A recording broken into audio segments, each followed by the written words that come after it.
ত্রিপুরা অগ্নি নির্বাপক দপ্তর ও emergency service দপ্তরের পক্ষ থেকে ফায়ার ব্রিগেড চৌমুহনীস্থিত হেডকোয়ার্টারে এক রক্তদান শিবিরের আয়োজন করা হয়। মানবতা সেবা আয়োজিত শিবিরে দপ্তরের কর্মকর্তা ও কর্মচারীরা স্বেচ্ছায় রক্তদান করেন। অনুষ্ঠানে উপস্থিত ছিলেন দপ্তরের যুগ্ম অধিকর্তা মিঠুন দাস চৌধুরী, প্রাক্তন ডাইরেক্টর উত্তম মণ্ডল সহ দপ্তরের অন্যান্য কর্মকর্তা ও কর্মচারীরা।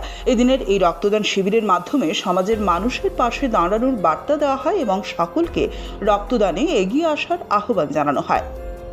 সরকারের নির্দেশনা অনুযায়ী বিগত 2 বছর ধরে আমরা ফায়ার ইমার্জেন্সি সার্ভিস ডিপার্টমেন্ট আমাদের যে 4টা ডিভিশনাল অফিস রয়েছে, এই ডিভিশনাল অফিসগুলিতে এবং আমাদের ডাইরেক্টরেটে অর্থাৎ 5টা করে ব্লাড ডোনেশন ক্যাম্প আমরা বিগত 2 বছর ধরে করে আসছি।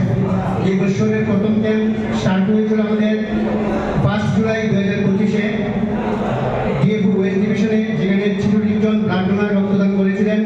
তারপর আমাদের দ্বিতীয় ক্যাম্প অনুষ্ঠিত হয় 26 আগস্ট 2025-এ ঊনকোটি ডিভিশন কৈলাস শহরে, যেখানে 102 জন ব্লাড ডোনার রক্তদান করেছিলেন।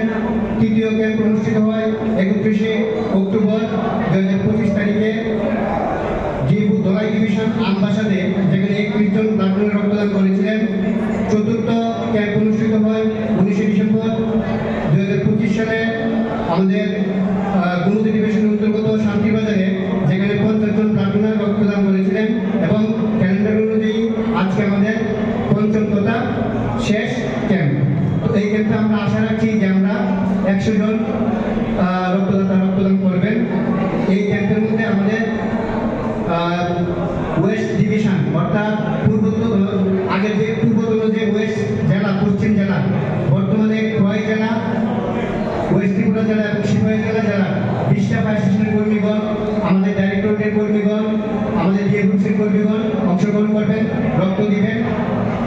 আর গতবার আমরা রক্তদানের ক্ষেত্রে আমরা যথেষ্ট সুনাম অর্জন করেছি। আমাদেরকে রবীন্দ্র শতবার্ষিকী ভবনে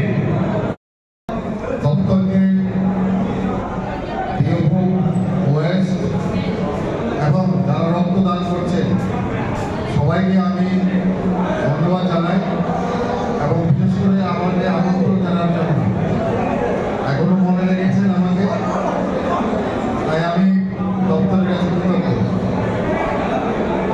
ব্লাড ডোনেশন ক্যাম্প আমরা গত 2 বছর ধরে ক্যালেন্ডার তৈরি করেছিলাম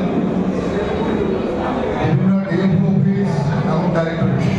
এখানে বিস্তারিতভাবে বলেছেন সাহেব, এ ব্যাপারে আমার কিছু বলার নেই।